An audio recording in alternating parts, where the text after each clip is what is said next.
If you enjoyed this video, be sure to like, share, and subscribe, and leave us a comment. We love hearing from you. So today we are going to learn about creating binding for your quilt. So what we want our end product to be is this. So this is straight grain binding that I'm going to put on a quilt. So it is 2.5 inches wide, and it's been folded in half, and also pieces have been cut and sewn together to make it one long piece, continuous piece to go around my quilt. I've got my little mini quilt that I want to bind, and I've got my fabric that I'm going to use to bind it. A handy app to use to calculate how much binding you need is this Quilting Calculators by Robert Kaufman. You can just punch in all the information about your quilt, and it can tell you how many strips you need to cut for the quilt that you need to bind.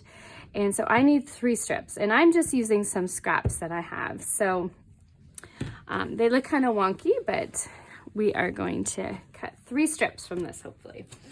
So I'm going to use my Stripology ruler because I really find it saves time.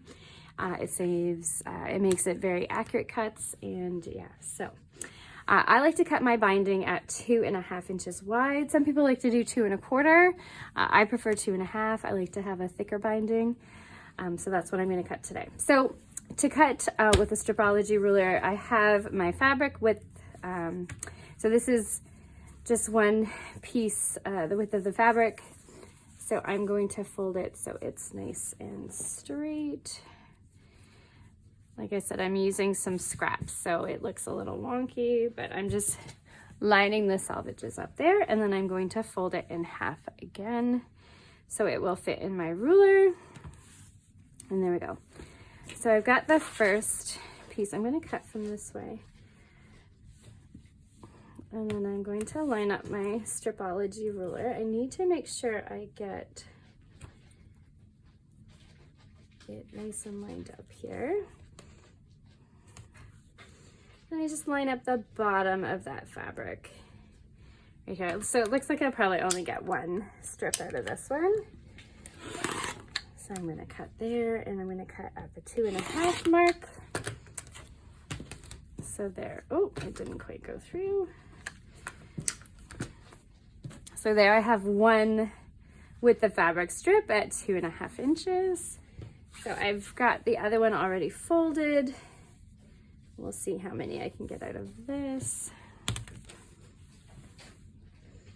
Going to line it up. Oh, looks like I might only be able to get 1.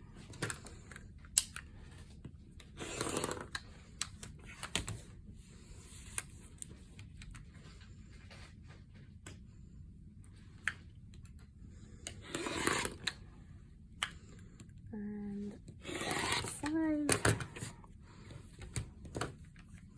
Oh, I got 2, perfect. Oh, this is a dull blade. It's always good to start with a nice sharp blade in a rotary cutter.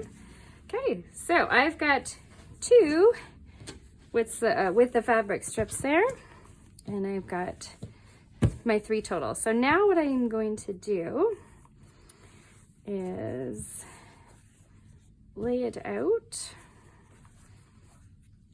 And I like to do it like this. So I don't cut off my selvages. I just overlap them so they're about 1/4 inch of the print is showing on either side of the fabric. So I lay it out like this. And I want to mark from here to here on that so that I can sew them together. We sew them on a 45-degree angle so that when we go to sew it on so that the binding has a 45-degree angle or seam in there so that it creates less bulk.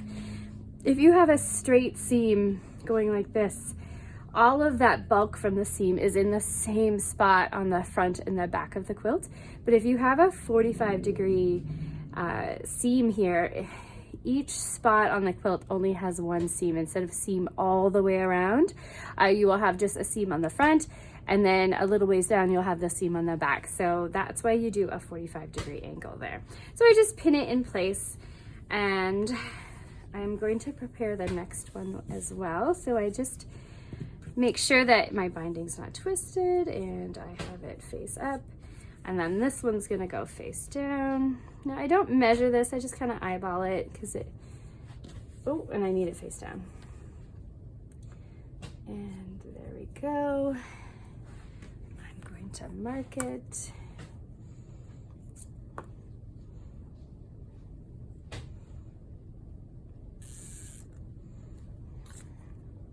And then I'm going to pin it.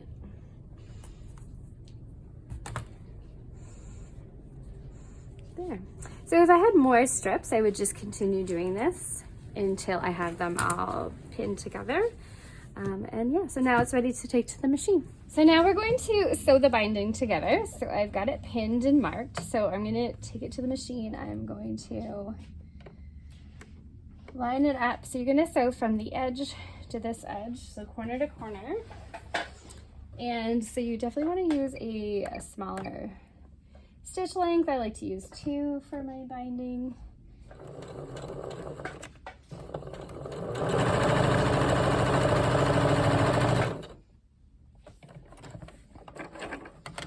Okay, so I've got that first pass sewn. And if you want to make sure you've sewn it correctly, you could always just flip, as long as you have a nice continuous straight piece like that where you've got the print in the right spot, you know you've sewn it correctly. So I'm just going to quickly sew the other one.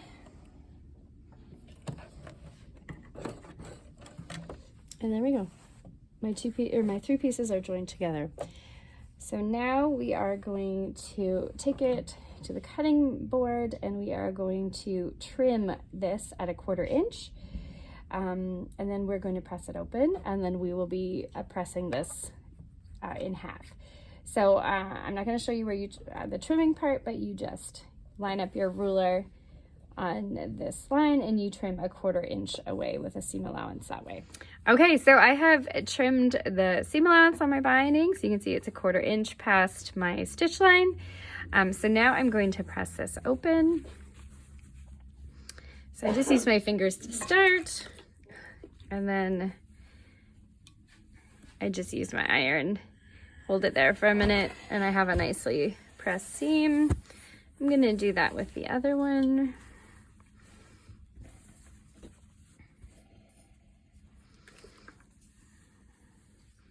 Okay, so the last step to finish creating our binding is we are going to fold it in half like this, and then we are going to press it. The reason you do a double fabric thickness for your binding is it's stronger. Binding is the part of the quilt that gets the most wear and tear with use. So if you have a double layer of fabric, it really helps that binding be nice and strong. And so you basically just go down the length of your binding until you're finished. So this can be a lot if you are binding a king size quilt. You can have like 12 strips that you have to iron. So a lot of people don't enjoy making binding. I don't mind it. I think it's kind of fun. Yeah, I am using a wool pressing mat. I find that a wool pressing mat is really useful in quilting. I find it gives my fabric nice sharp creases and nice flat blocks. What it's doing is basically that wool mat is absorbing the heat and the steam from the iron, and it's holding that heat longer on the fabric. So the longer the heat is on the fabric, the flatter your fabric is going to be, or your seams are going to be, and it just makes nice creases. So I always use my wool pressing mat when I'm pressing and ironing my quilts. Okay, so there, I've got all my binding sewn together and pressed in half, and it's ready to attach to my quilt.